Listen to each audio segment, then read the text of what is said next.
Halo, apa kabar? Senang sekali saya Sebenul Arif sama Bung Rocky Gerung bisa kembali menjumpai Anda semua. Ada yang masih kesusahan cari minyak goreng ya? Itu ya, Bung Rocky katanya kemarin saya baca artikelnya di mana, di salah satu media CNN atau di mana, katanya cari minyak goreng curah itu kayak cari di jarum, seperti jarum ditumpukan jerami gitu. Saking susahnya. Rupanya sekarang ini yang main memang orang di Kementerian Perdagangan sendiri. Repot kalau kayak gini, Bung Rocky. Ya, akhirnya mulai terbuka bahwa ada permainan izin impor, dan itu pasti neko-neko di kalangan dalam. Mama tentu senang, tapi bukan itu soalnya. Mama ingin lebih jauh. Masa dirjen, kira-kira begitu kan pertanyaan Mama. Masa seorang dirjen bisa membuat keputusan yang raja? Dirjen kan pelaksana teknis aja. Jadi orang mulai mempersoalkan bahwa di atas dirjen ada menteri itu. Nah, karena itu kemarin saya baca Jaksa Agung langsung bikin konferensi pers menjawab wartawan bahwa oke, kalau menterinya ternyata ada sangkutannya, kita akan periksa juga. Tapi kira-kira itu sinyalnya. Tapi lebih dari itu, saya baca kok kan minyak sawit ini kan kartel. Tapi kenapa nggak ada nama Sinarmas di situ? Itu juga pertanyaan publik tuh. Kok Wilmar dan beberapa, padahal ada Sinarmas juga yang kita tahu dekat dengan istana. Tapi itu tetap pertanyaan, nanti akan dijawab tentu oleh Jaksa Agung, karena pers akan tuntut, dibuka semuanya tuh. Mungkin termasuk Menko Perekonomian yang adalah ketua Dewan Pengarah di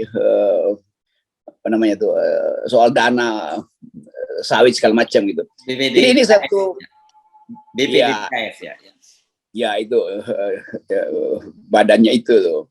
Tapi kita mungkin juga bisa lihat lebih jauh bahwa kan Jaksa Agung ini adalah proksi dari PDIP itu, Ibu Mega. Ini mungkin juga Ibu Mega udah kesel nih, gue disindir-sindir nggak pro mak disuruh rebus-rebus doang. Nah, sekarang saya mau tunjukkan bahwa saya juga tahu tuh apa yang jadi permainan minyak goreng, sehingga saya terpaksa harus kukus-kukus doang, rebus-rebus. Karena Ibu Mega juga merasa kurang ajar nih, saya mau bikin nasi goreng kok minyaknya hilang gitu. Kira-kira itu kalau kita mau anggap ini sebagai satu teater besar, Ibu Mega pasti ingin membantu mak-mak supaya mak-mak tahu bahwa kenapa Ibu Mega itu bicara tentang rebus-rebusan, karena memang minyak itu langka dan akhirnya Ibu Mega perintahkan. Kira-kira begitu. Pak Jaksa, Anda kan juga petugas partai, maka coba periksa dulu tuh. Jadi ini yang kita sebut interplay power di dalam istana itu mulai berlangsung, dan kita tuntut lebih jauh apa pertanggungjawaban Pak Menteri Perdagangan tuh, jangan sampai pada soal dirjen doang tuh. Demikian juga pada Wilmar itu jangan cuma soal komisaris tuh yang dijadikan tersangka tuh. Kan ini struktur ekonomi politik dari sawit itu melibatkan kekuasaan dan pebisnis tuh. Jadi kalau main-main izin impor itu pasti ya ada kekuasaan yang lebih tinggi dari sekedar dirjen. Di korporasi juga itu ada kekuasaan yang lebih tinggi dari sekedar seorang komisaris gitu kan. Jadi kita anggap aja bahwa ini pintu yang dibuka oleh Jaksa Agung, sehingga orang juga mulai melihat kenapa nggak KPK ya. Artinya orang nggak percaya lagi KPK tuh. Kalau KPK mungkin transaksinya bisa berlipat-lipat di bawah meja. Jadi orang akhirnya balik pada Kejaksaan Agung, dan orang masih ingat bahwa Jaksa Agung itu dekat dengan PDIP. Nah itu kisi-kisi itu yang silahkan dianalisis ya. Iya. Kayaknya menarik kan. Kalau kita lihat soal kasus begini kan ada tiga tingkatnya, polisi, KPK, atau Kejaksaan Agung. Nah tapi ini Kejaksaan Agung yang langsung ambil alih gitu.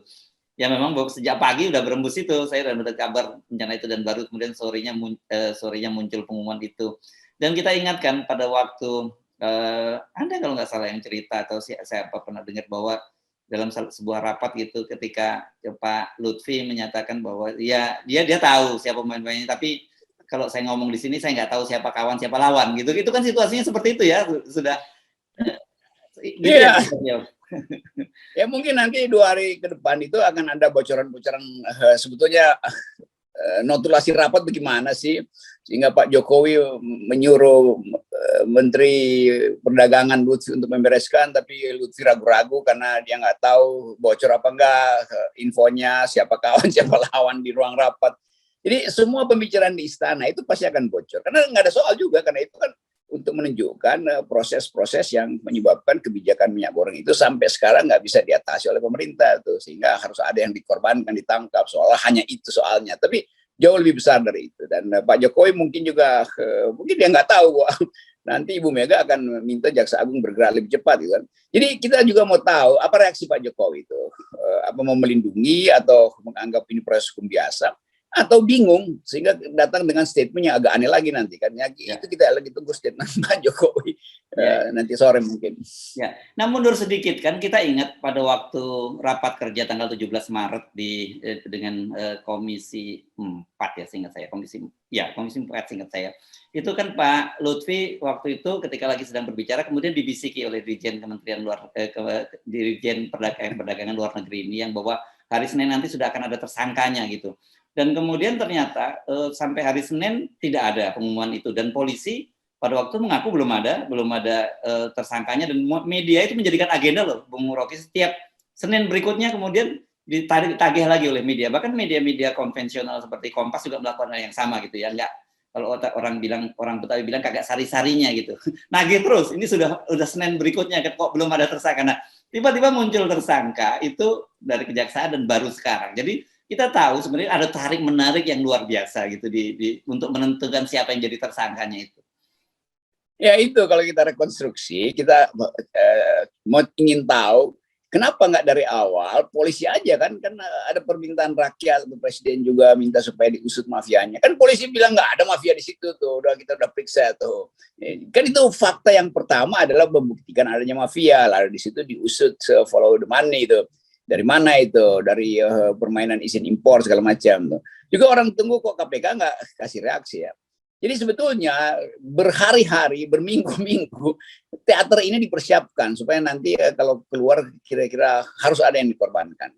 Tetapi orang tetap ingin agar supaya dibuka tuh apa sebetulnya isi pembicaraan di dalam sidang-sidang kabinet sehingga ini tertunda-tunda. Kenapa bisikan dari menteri seorang dirjen itu dianggap bisa membahayakan isi kabinet tuh.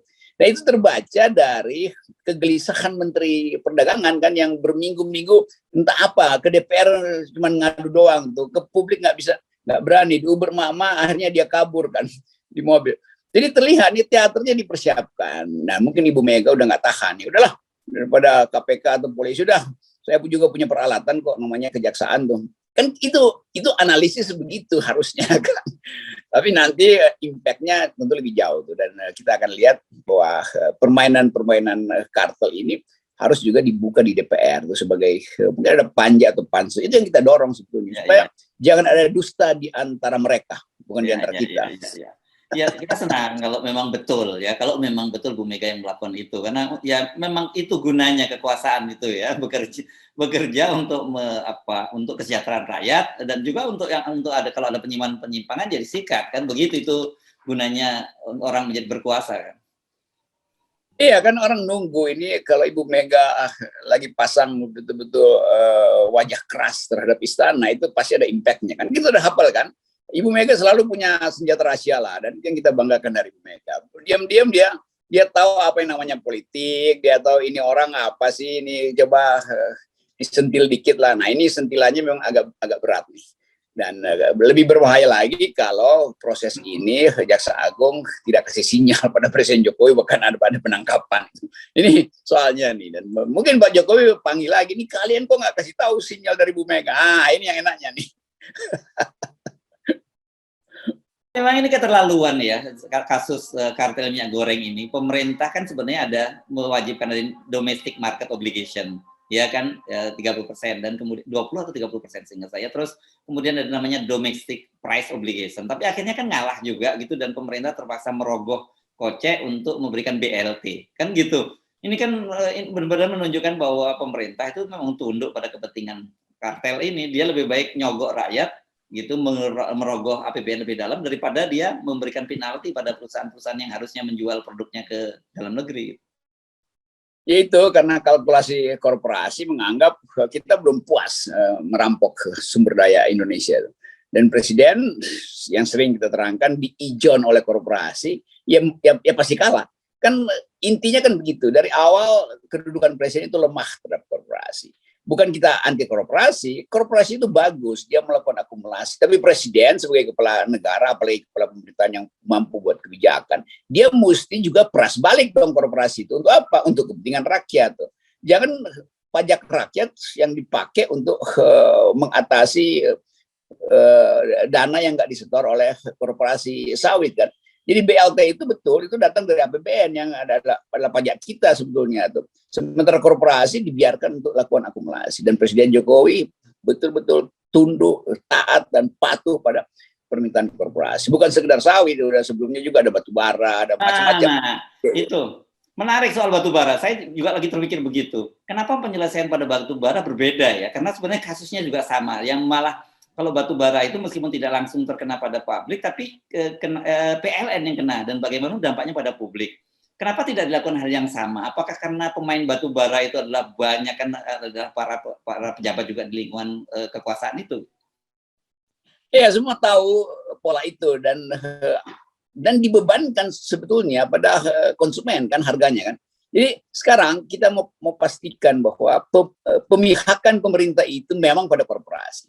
Jadi seluruh beban kekacauan dan kerakusan korporasi itu dialihkan pada APBN dan segala macam tuh. Berbagai macam soal subsidi LPG, Pertamina yang sebetulnya masih punya piutang 90 triliun dan negara nggak mau bayar, lalu dibebankan pada rakyat bahwa itu akan ada kenaikan Pertalite, Pertamax segala macam itu termasuk LPG 3 kg.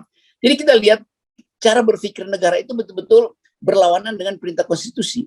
Itu sejahterakan rakyat, biar orang miskin. Ini kan semuanya dana sosial, dana yang bersifat memakmurkan orang gitu. Dan dana-dana itu yang hilang ditilap oleh korporasi, oleh ekstraktif industri lah, gampangnya begitu kan. Kalau industri manufaktur mungkin masih ada persaingan di situ karena ditentukan oleh interplay pasar internasional. Kalau ini kan betul-betul oligarki yang sekedar mengeruk dari bumi, lalu menelan bulat-bulat sampai ke perut, dan presiden cuma bisa usap-usap perutnya sendiri itu sambil merasa bahwa nggak bersalah. Padahal ketentuan konstitusi bilang bahwa semua hasil bumi itu harus kembali pada kesejahteraan rakyat kan. Jadi kalau kita baca lebih filosofis, memang presiden gagal untuk menjalankan perintah konstitusi, perintah normatif dari konstitusi.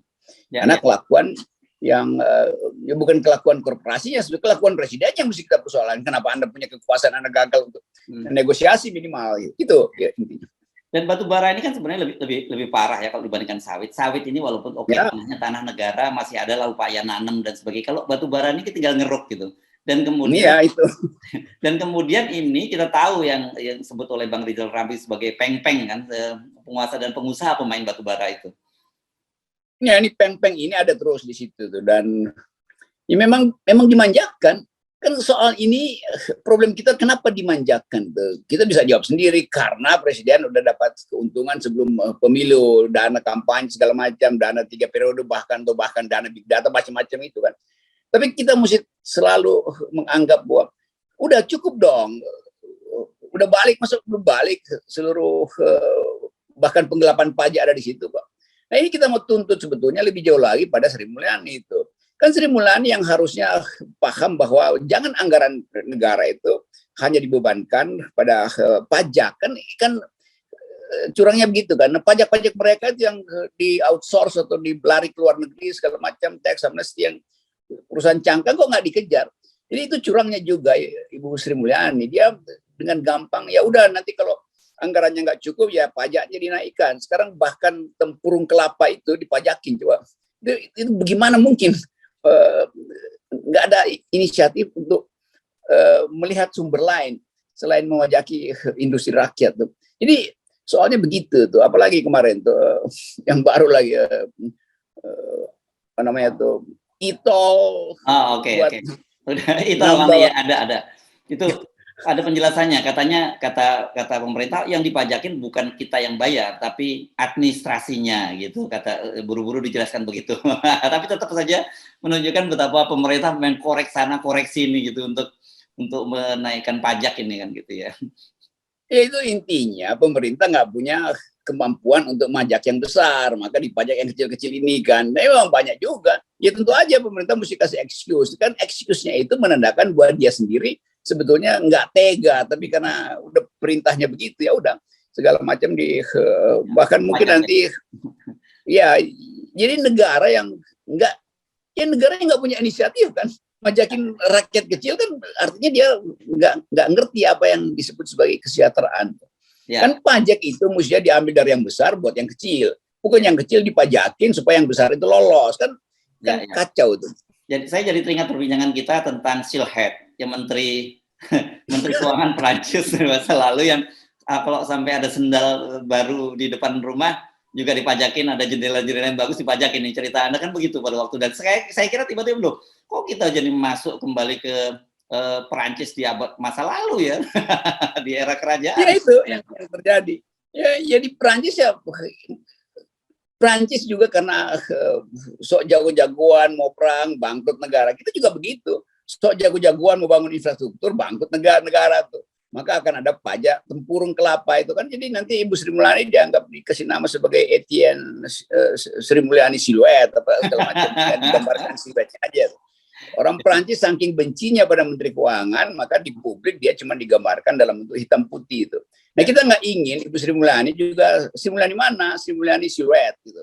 Cuman siluetnya aja yang dipaparkan. Saya bukan menginginkan itu terjadi, tapi menginginkan Sri Mulyani sebagai orang yang punya kemampuan untuk berpikir konseptual tentang keuangan negara, mestinya datang ke publik mengatakan problemnya tuh, jangan ngeluh-ngeluh ke IMF aja atau ke World Bank kan itu ya. itu kacaunya. Silhead nanti dianggap Bu Sri Mulyani sebagai Menteri Keuangan ada dan tiada lah gitu dia.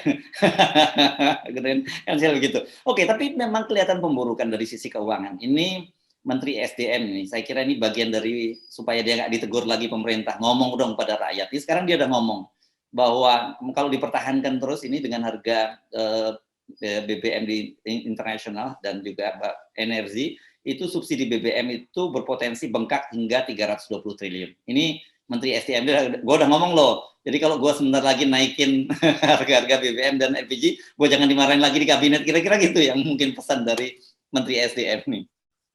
Ya iya kan, kalau kita mending kita ikuti analis internasional yang menganggap Pertamina itu kalau dalam mungkin 70 hari ke depan piutangnya nggak dibayar pemerintah, itu dia nggak tahu mau ambil utang dari mana lagi itu kan.